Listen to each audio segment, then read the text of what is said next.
என் தங்கமே, அனுபவங்கள் கற்றுத்தரும் பாடம் அளப்பரியது.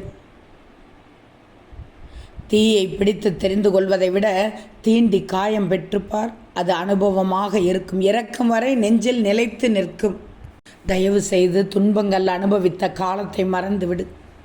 ஆனால் அது உனக்கு கற்பித்த பாடத்தை மட்டும் ஒருபோதும் மறந்து விடாதே.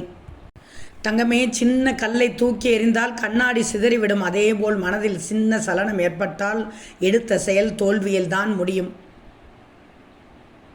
சூரியன் வலிமை வாய்ந்தது, எங்கோ இருக்கிறது. ஆனால் ஒருவராலும் அதன் அருகில் போக முடியாதுதானே.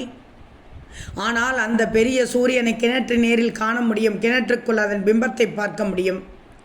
சலனம் இல்லாத கிணற்றில் சூரியனின் பிம்பம் மிக மெலிவாக தெரியும். அதற்கு காரணம் என்ன? கிணற்றின் சலனம் இல்லை.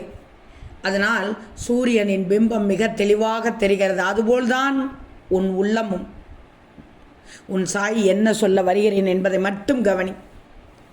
எந்தவித சலனமும் இல்லாமல் இருந்தால்தான் நீ நினைத்த குறிக்கோள்களை எளிதில் அடைய முடியும். என் செல்வமே, ஓட்டப்பந்தயம் ஒன்றில் இருவர் மட்டுமே பங்கேற்றார்கள். தொடக்கத்தில் இருவரும் சமமாக ஓடினார்கள். ஒரு கட்டத்தில் ஒருவர் களைப்படைந்து விட்டார். ஆனால் பந்தயத்தில் தோற்பதை அவர் விரும்பவில்லை.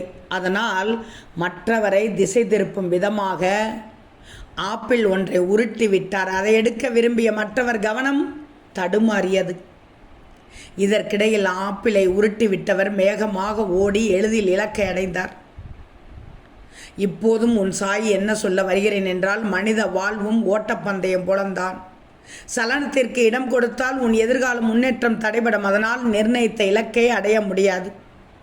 ஆம் தங்கமி, உன்னுடைய மனதிலும் கூட சில நேரங்களில் தேவையில்லாத எண்ணங்கள் தோன்றி உன்னை குழப்பிவிடும். அப்போது நீ சலனப்படாமல் பொறுமையோடு இருந்தால் உன் மனம் தெளிவடைந்து அமைதி ஏற்படும்.